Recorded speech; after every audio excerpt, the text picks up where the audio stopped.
Di suatu daerah,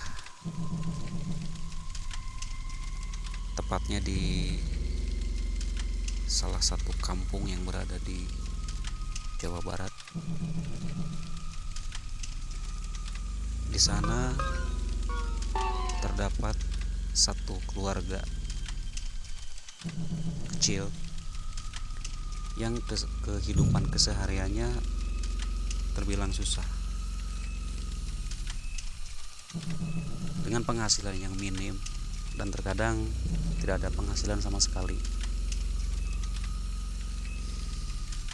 Seorang bapak mempunyai 4 anak, 2 diantaranya anak laki-laki dan 2 anak perempuan. Dengan kehidupan yang serba kekurangan,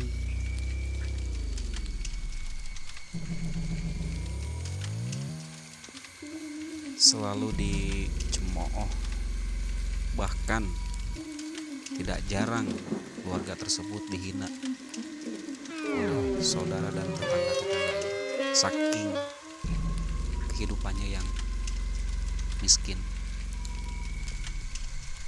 Pada suatu hari,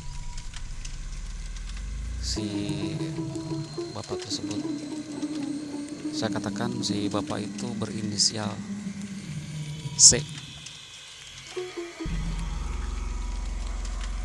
kedatangan seorang kawan lama.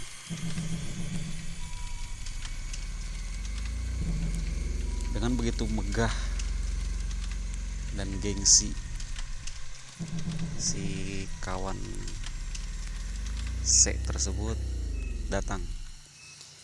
Ia mengatakan, "Kang, apa kabar? Gimana kabar? Sehat? Gimana keluarga? Sehat?" Si C menjawab, "Alhamdulillah, Kang. Sampai saat ini keluarga kami masih seperti ini adanya. Kerja keras, berusaha sudah saya lakukan, bahkan banting tulang untuk memenuhi kebutuhan sehari-hari. Saya sering lakukan itu." Orang si kawannya tersebut bilang, "Gampang urusan ini mah. Gampang. Kamu pengen gimana? Pengennya pengen apa? Ayo, kalau benar serius, saya ada jalan.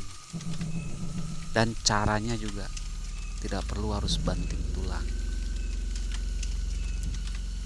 Si C bilang, "Bener, saya serius. Apapun akan saya lakukan demi menaikkan harkat dan martabat keluarga. Saya sudah muak dan saya sudah bosan atas hinaan-hinaan saudara dan tetangga dengan kehidupan saya yang serba kekurangan, bahkan saya miskin."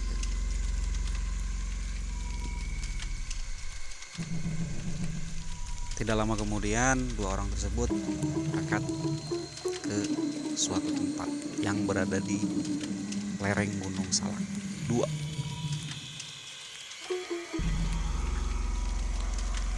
Dan ternyata si C dibawa ke suatu tempat. Di sana terdapat pesugihan. Dipertemukanlah dengan seorang kuncen. Kalau bahasa di sana itu kuncen ya. Mungkin kalau umumnya itu dukun ya. Setelah dipertemukan dengan dukun tersebut, lantas si C curhat dan berbicara mengenai cerita mengenai kehidupan yang dialaminya selama itu. Tanpa panjang lebar, si dukun tersebut mengajak ke salah satu gua yang terdapat di lereng Gunung Salak 2. Tanpa basa-basi, ikutlah si C tersebut dan didampingi oleh kawannya itu.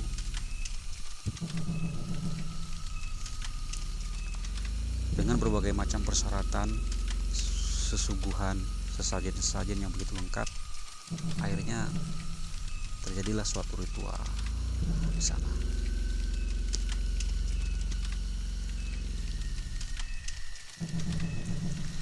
Pada waktu itu tepatnya pada malam Selasa Kliwon, pelaksanaan ritual dilaksanakan.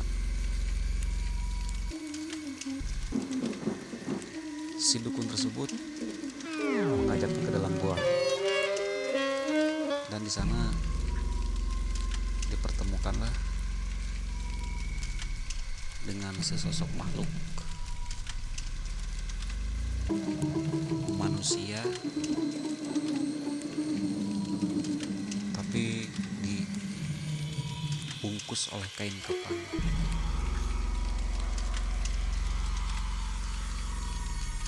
Makhluk tersebut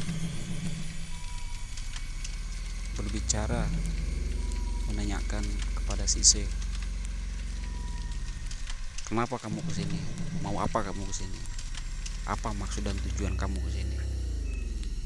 Kalau memang kamu sudah punya tekad bulat, sudah yakin,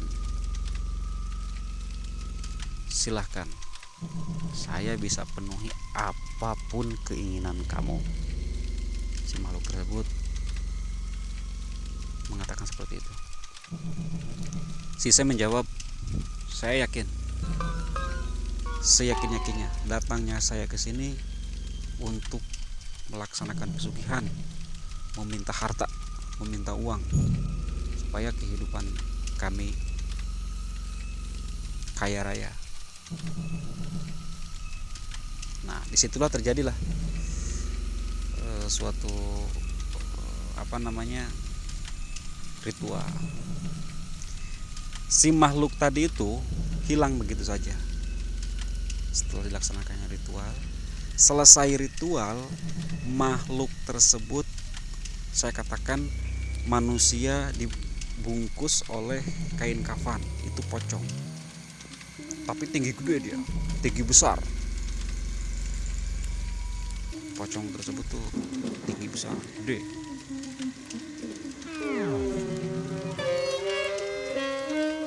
Nah, tiba-tiba di hadapan orang-orang itu muncullah 4 pohon pisang. Jadi ukuran pohon pisang itu ada yang besar, kecil, kecil, dan kecil. Jadi bertahap 4 pohon pisang besar. Nah, disitulah si dukun mengeluarkan golok, diberikan kepada si C untuk memilih salah satu pohon pisang itu. Setelah dipilih, lalu menebasnya. Nah, setelah itu goloknya langsung dikasih ke si C. Si C setelah pegang golok, lantas dia mau menebas salah satu pohon pisang yang paling besar yang dia pilih, yang dia yakini. Pas begitu dia mau nebas, tiba-tiba muncullah bayangan anaknya yang laki-laki, anak yang pertama. Pas begitu mau nebas, muncul anak laki-laki yang pertama.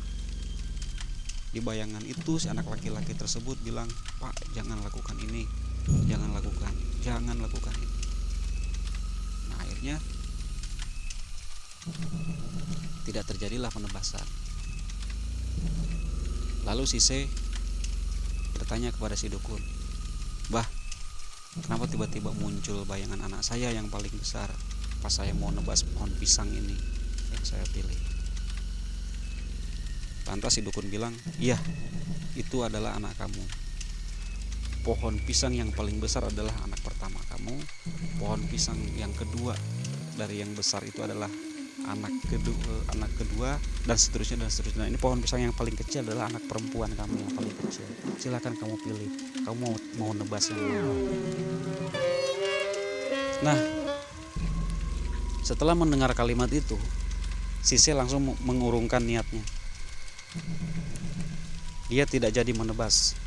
Karena apa? Karena dia rela melakukan semuanya sampai melakukan pesugihan demi keluarga, bukan untuk menyengsarakan keluarga atau membunuh keluarga. Dia tidak mau menumbalkan dirinya menumbalkan istrinya, menumbalkan keluarganya, saudaranya, bahkan teman-temannya. Dia nggak mau lakukan itu. Jadi Sise ingin pesugihan yang tanpa tumbal. Singkat cerita, batallah semua pesugihan itu. Lalu dengan rayuan-rayuan dan keyakinan-keyakinan yang diberikan oleh temannya tersebut untuk melakukan pesugihan, dan akhirnya terjadi lagi lah pesugihan di tempat lain. Tapi lokasinya masih di lokasi yang sama, di wilayah yang sama, beda lokasi maksudnya.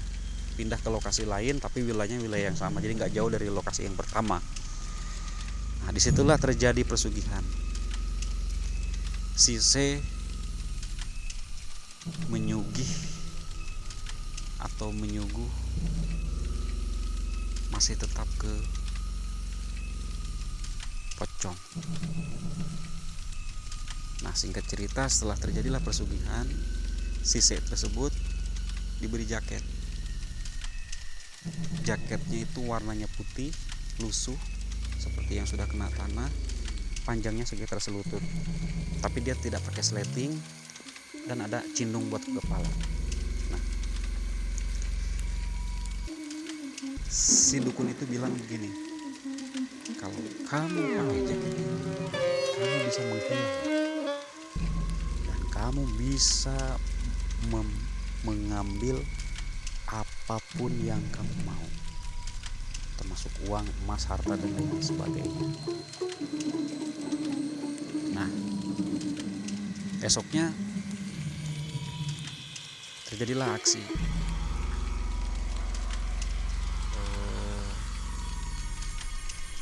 Aksi apa namanya? Sise tersebut melakukan aksinya. Dia masuk ke bank, ambil uang, masuk ke tempat orang-orang kaya yang sering menghinanya, diambil uangnya. Masuk ke warung, ke toko, ke supermarket, diambil uangnya. Singkat cerita, dia jadi kaya. Dengan melakukan pesugihan itu dia jadi kaya.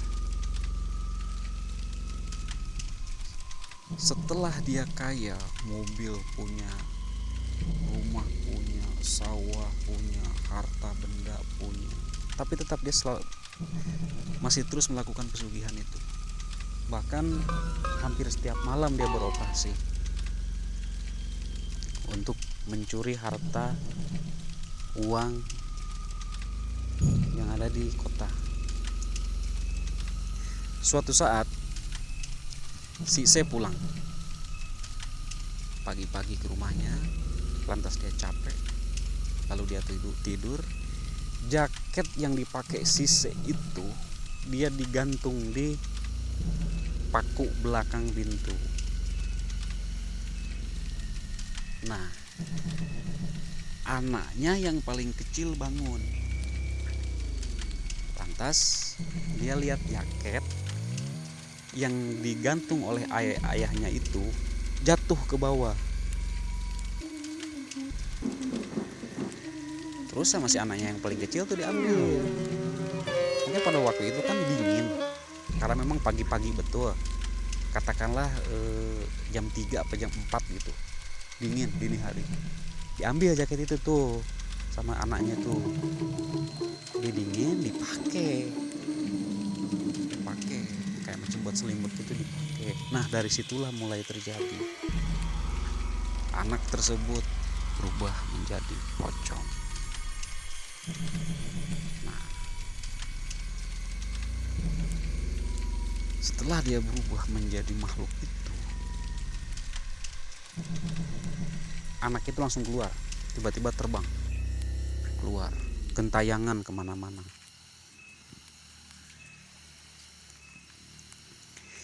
Dia sering menyantroni warga yang sedang kumpul, sering ngedatengin orang-orang yang lagi pada ronda, sampai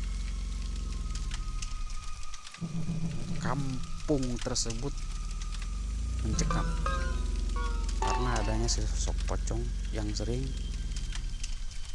pintayangan dan menyatolongi masyarakat. Bahkan siang pun dia menampakkan diri. Nah, setelah itu akhirnya kiai setempat tidak diam karena banyak aduan-aduan dari masyarakat yang sering melihat penampakan, yang sering diganggu oleh makhluk pocong tersebut. Si kiai itu sering mendapatkan aduan-aduan itu dari masyarakat. Nah, kiai itu dia istihoro apa yang sebenarnya terjadi. Sementara di kampung ini tidak ada yang meninggal, tapi kenapa ini bisa terjadi? Istihoro, setelah dia istihoro, lantas dia mendapatkan ilham. Dia mendapatkan ilamat. Saya katakan ilamat ya, bukan ilham. Dia dapat ilamat dari mimpi setelah dia istikharah tuh kayak itu. Jadi intinya begini, anak kecil pakai jaket bapaknya, jaket tersebut hasil pemujaan, lantas dia berubah menjadi makhluk. Nah, dari situlah si kiai tersebut ternyata apa yang dicurigai oleh kiai itu kepada keluarga tersebut ternyata benar adanya, memang keluarga itu melakukan kesugihan. Nah, dari situlah mulai terbongkar aib-aibnya, pesugihan-pesugihannya mulai terhendus oleh masyarakat. Dan ternyata sebenarnya si anak kecil nyamperin masyarakat itu, masyarakat yang lagi jalan disamperin, masyarakat yang lagi ronda disamperin, siang ataupun malam. Ternyata tujuannya anak kecil itu ingin tolong lepaskan baju ini dari diri saya, suruh membuka tali yang ada di kepalanya gitu. Bahkan waktu itu diadakan sayembara oleh ayahnya, siapapun orangnya yang bisa nangkap pocong jadi-jadian itu, tolong jangan diapa-apakan dia, dan tolong bukakan talinya. Kalau ada orang yang bisa lakukan itu, akan saya berikan uang. Nah, dari situlah mulai rame, orang-orang pada mencari. Tapi anehnya, setelah diadakan sayembara untuk menangkap pocong itu, intinya untuk menyelamatkan anaknya yang berubah menjadi pocong, si makhluk tersebut malah jarang nampak, malah nggak ada gitu loh, malah nggak ada. Dia malah susah, malah menghilang begitu saja. Yang biasanya sering nampak, sering muncul, minta bantuan, ini malah menghilang, malah nggak ada. Akhirnya ramailah dari kampung ke kampung, ya kan, bahkan sampai viral. Waktu itu pada tahun 2004 ya. Dan saya masih ingat, ini cerita ini real dan bisa dipertanggungjawabkan kebenarannya. Nah, pada intinya begini, akhirnya pocong tersebut tertangkap oleh salah satu kiai kampung sebelah, dan setelah itu diselamatkan anak itu, selamat. Setelah anak itu tertangkap, lantas bajunya dibuka, jaketnya dibuka, selamat. Tidak lama kemudian si bapaknya anak ini meninggal pada hari Sabtu jam 9 pagi. Nah, sebelum bapaknya itu meninggal, dia berpesan, kalau saya meninggal jangan kubur saya, tapi hanyutkan saya di air panyusuhan. Nah, jadi di sana ada salah satu kali khusus, emang dari dulu itu kali itu khusus untuk menghanyutkan bobontot.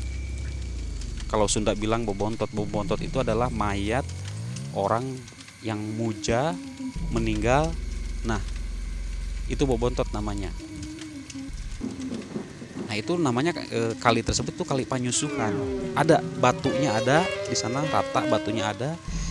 Kita bisa cek ke sana. Itu namanya kali Panyusuhan. Nah mayat itu ditaruh di atas batu, lalu di atas di gunung sana, di gunung gelap, hujan besar dari gunung. Nah, nanti datang air tuh, datang air besar. Nah nanti si mayat ini dihantam oleh air, dibawa oleh air, sampai hancur tubuhnya berkeping-keping seperti debu, hancur karena terbentur batu, cadas, pasir, bambu, kayu, apapun yang terbawa hanyut dari gunung sampai hancur. Nah 3 hari 3 malam itu hujan tidak berhenti, bahkan sampai banjir ke pesawahan masyarakat yang dilalui oleh kali tersebut. Nah dari situlah perjalanan keluarga itu, dari mulai miskin sampai ke kaya, sampai melarat, bahkan sampai melarat, sampai miskin lagi. Dan keluarga itu sekarang sudah tidak ada di kampung, dia udah pindah karena saking malunya.